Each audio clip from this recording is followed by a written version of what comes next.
Hello everyone, Har Har Mahadev. চলে এসেছি আমরা নরবরিয়ায়, স্নান করবো এখন নদীতে। নদীর অবস্থা, জল নেই নদীতে।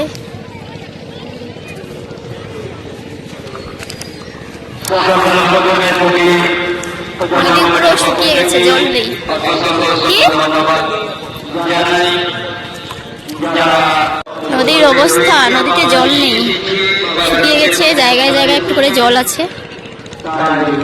এখন সকাল, এতটা ভিড় নেই, কিন্তু যতই বাড়তে থাকবে ভিড় বাড়তে থাকবে।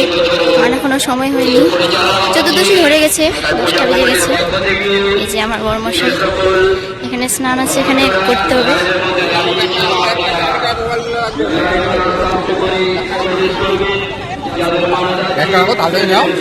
এখানে আমার বড়মশাই একটা শিব বানিয়ে নিয়েছে, আর ও দেখো স্নান করছে কিভাবে। জল নেই, মানে এত কম জল, স্নান করাই যায় না, ডুব তো দেওয়াই যায় না। তো দেখো কিভাবে স্নান করছে।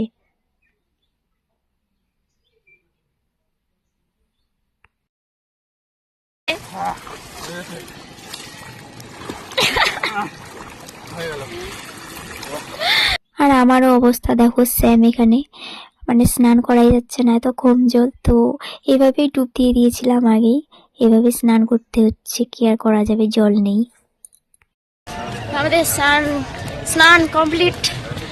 এখন যাচ্ছি আমরা মন্দিরে। কিছু বলো।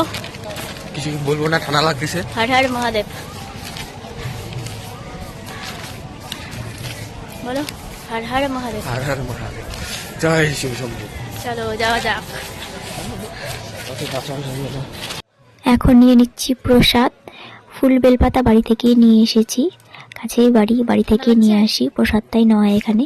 তাও একটা বেল নিলাম, মানে এখানে যে দাম 20 টাকা একটা বেলি। আর এই যে দেখো, এগুলো গেট করেছে এবার, মানে দূর থেকেই গেটটা করেছে, না হলে কিন্তু সামনের দিক থেকেই করে। তো এটা বেশ ভালো হয়েছে দূর থেকে, না হলে কি হয়, সামনের দিকে গেট করে আর লাইনটা মানে প্রচুর দূর থেকে হয়ে যায়। আর এর ফলে কি হয়, মানে সামনে দাঁড়িয়ে থাকে লোকগুলা, আর লাইনে না গিয়ে ওখানে দাঁড়িয়ে থাকে। আর লাইনে যারা দাঁড়িয়ে থাকে তারা পিছিয়ে পড়ে, আর যারা সামনে দাঁড়িয়ে থাকে ওখানে তারা ঢুকে যায়। তো এটা বেশ ভালো হয়েছে, অনেক দূর থেকেই করেছে। এবার একটা অনেকটাও যেতে হচ্ছে। এখন সকালবেলা, তার জন্য কিন্তু ফাঁকা দেখতে পাচ্ছ। আর যতই দুপুর হতে শুরু করবে ভিড় কমতে, মানে বাড়তেই থাকবে আর কি। তো সকালবেলা যাওয়ার কারণ, বর ডিউটিতে যাবে, তো সেই জন্য সকালবেলা যেতে হয়েছিল। আর রাতেও ফিরতে পারবে না আজকে, তো তার জন্য সকালেই যেতে হয়েছিল। চতুর্দশী ধরেও গেছে, আর যেহেতু মানে প্রহরগুলা সব সন্ধ্যা থেকেই পড়ছে, 6টা 24 থেকে মনে হয় প্রথম প্রহর, তো সেই জন্যই আর কি ভিড়টা কমই। এখন বিকাল থেকে আসতে শুরু করবে, তবুও দুপুর থেকে দেখবে মানে পুরা ভরে যাবে। আর রাতে তো মানে এত ভিড় হয়, প্রচুর ভিড়, মানে ঢোকানোই যায় না, এরকম অবস্থা হয়ে যায়। তো এই যে দেখতে পাচ্ছ, এটা হলো মন্দির। তো মন্দিরটা বাড়িয়েছে, কিন্তু আরো ছোট ছিল। এই যে ভিতরে যে দেখতে পাচ্ছ, ওটা শুধু ছিল, এবারে বাড়িয়েছে। আর হ্যাঁ, যারা জানো না তাদেরকে বলি, এটা হলো দক্ষিণ দিনাজপুর জেলায় কুশমন্ডি থানায় অবস্থিত আমাদের নরবরিয়া। খুব বিখ্যাত একটা জায়গা, যারা আসেনি আসবে, অবশ্যই দেখে যাবে, ভালো লাগবে খুব। এখানে আমাদের মেলাটা থাকবে 1 সপ্তাহ, থাকবে 1 সপ্তাহের বেশি থাকে। তো তোমরা যদি চাও চলে আসবে।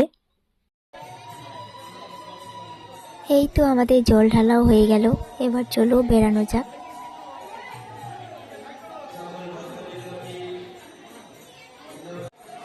আর এই যে দেখো বাইরে থেকে মন্দির, দেখো এখন মনে হচ্ছে কত ফাঁকা, তাই না?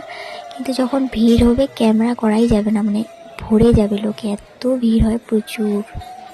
তো এখন দেখো মনে হচ্ছে যে পুরো ফাঁকা। আর দোকান কিন্তু সব ওই সাইডে বসেছে। আর এই মেলাটা কিন্তু 2 সাইডে হয়, হ্যাঁ, মানে মাঝখানে নদী, নদীর এই পাশেও হয়, ওই পাশেও হয়, 2 পাশেই মেলা হয়। আজকে কিন্তু আমরা মেলার ভিতরে যাইনি, যেহেতু মেলাটা অনেক দিন আর আমাদের পাশেই, প্রতিদিনই যাওয়া হয়, তো সেই জন্য যাইনি মেলার ভিতরে। বাস এখান থেকে ফল নিয়েছিলাম, যেহেতু আজকে কিছু খাবো না। আর আমাদের পূজা কমপ্লিট, তো এখন যাচ্ছি আমরা বাড়ি। আজকে ঘুরিনি মেলায়, প্রতিদিন তো আসবই, হ্যাঁ, তো আসলে তোমাদের সঙ্গে শেয়ার করব, অবশ্যই শেয়ার করব। আর তোমরাও যারা চাইছো যে মেলায় আসতে, অবশ্যই আসবে, একবার ঘুরে যাও, এসে খুব ভালো লাগবে। তো দেখা হবে কোনো অন্য ভিডিওতে। আর ভিডিওটা কেমন লাগলো সবাই অবশ্যই জানিও, আর ভালো লাগলে লাইক কমেন্ট অ্যান্ড শেয়ার করে দিও। তো দেখা হবে কোনো পরের ভিডিওতে, ততক্ষণের জন্য সবাইকে টাটা। আর হ্যাঁ, সবাইকে আরও একবার জানাই শিবরাত্রির অনেক শুভেচ্ছা। হর হর মহাদেব।